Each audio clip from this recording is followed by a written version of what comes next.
You took a human life, and you did so in the most callous and heartless of ways. You robbed a 5-year-old girl, your own daughter, of the life that she was to lead.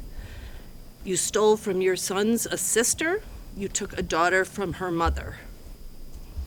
You were convicted of reckless second-degree murder. Reckless in this context does not mean something that was an accident. It is defined under law as something that manifests the extreme indifference to a human life. Your extreme indifference to the value of human life is seen in so many of your actions in this case.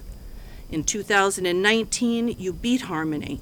In the words of your uncle, her eye was fully black and blue like a raccoon eye, is what he said.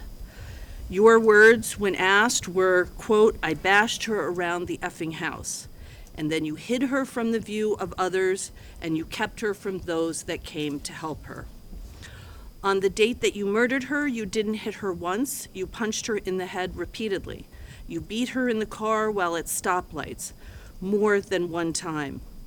You knew that she was severely injured, yet you covered her with a blanket and didn't check on her until after you took her lifeless body from the car. And then, after her death, you treated her body like it was trash, worse than trash. You did unimaginable things to her body, and all in an effort to save yourself from being discovered as her murderer.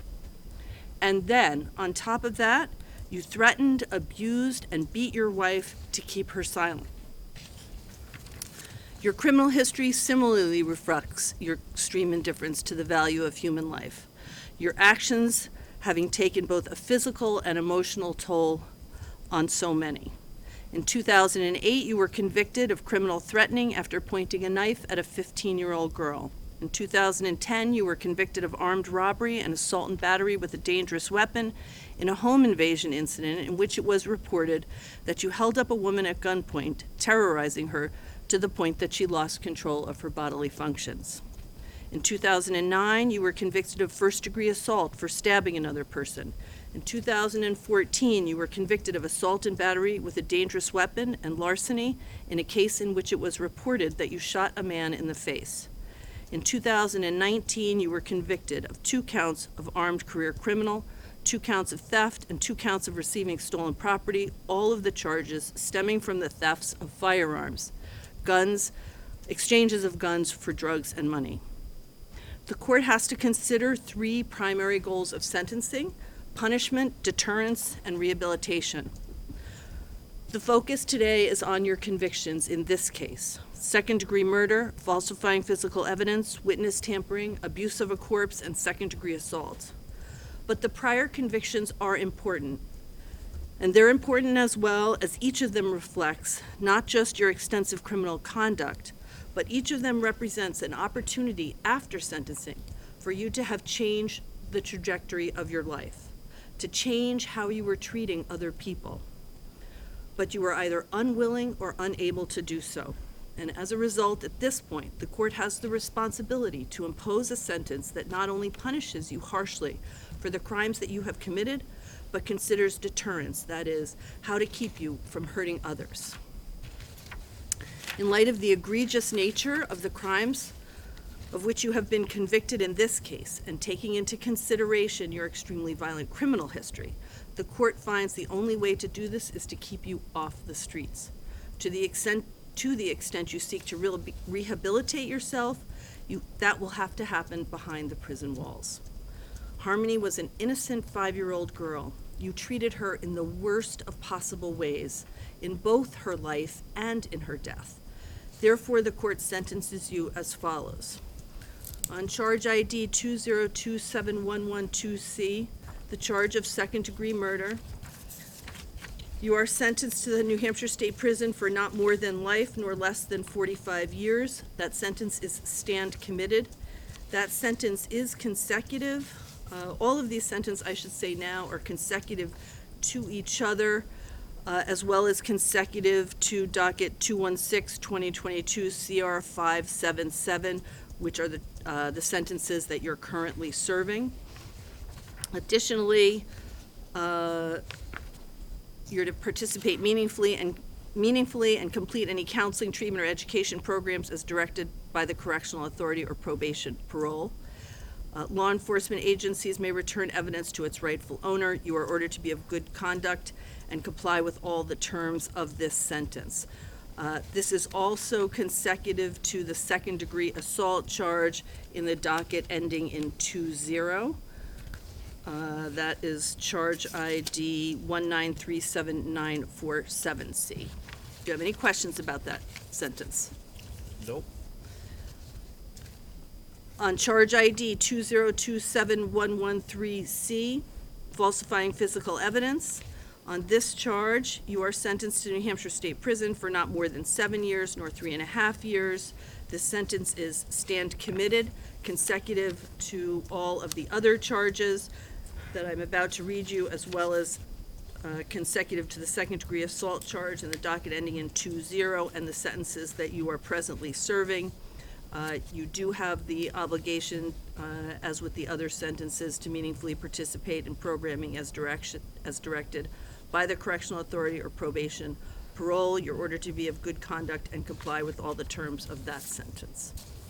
On the charge of tampering with witnesses and informants, you are sentenced to New Hampshire State Prison for not more than 7 years nor less than 3.5 years. Again, this sentence is consecutive to the additional sentences that I've read to you that I'm reading to you in this case, as well as docket ending in 2-0 and the sentences that you are presently serving. You have the same obligations for participation in programming, and law enforcement may return evidence to its rightful owner. On the abuse of corpse charge, on this charge, you are sentenced to the maximum penalty of 12 months at the House of Correction. All of this sentence is suspended for 25 years. If it were to be imposed, it would be consecutive to the sentences that I read to you. And on this charge, you will also have the provision of a no contact order, and that is no contact with the Sorey family, the Miller family, and the Rafferty family.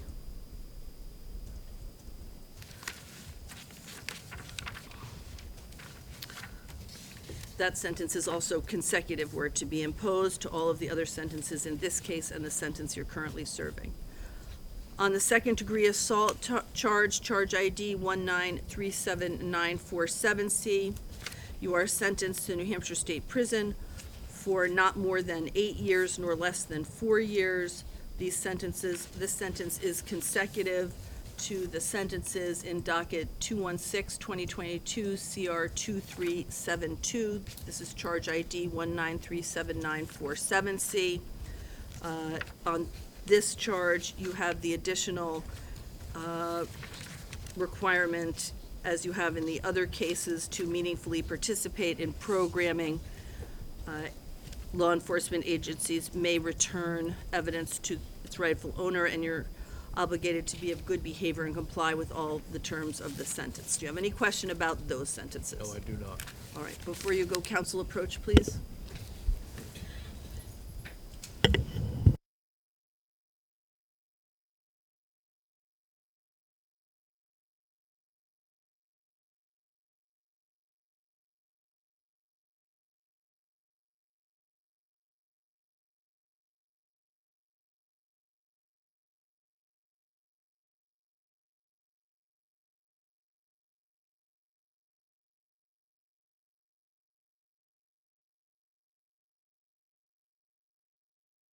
The sentences that I just reviewed with you, Mr. Montgomery, are imposed in light of the extended period of incarceration. The court will also make the finding that you do not have an ability to pay your attorney's fees, so there will not be an obligation for those in these matters.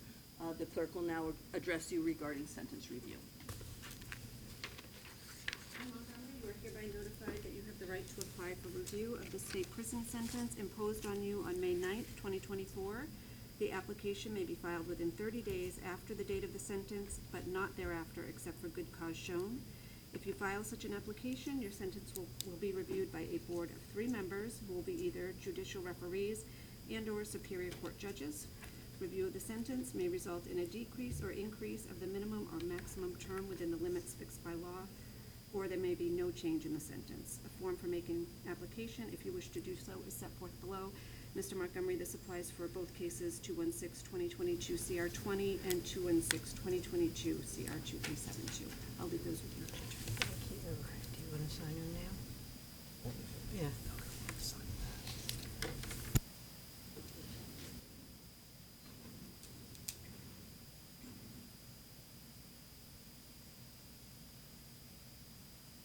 Anything further for the state? Thank you, Your Honor. Anything further from you, Attorney Smith? No, Your Honor. Thank you. Thank you, everybody.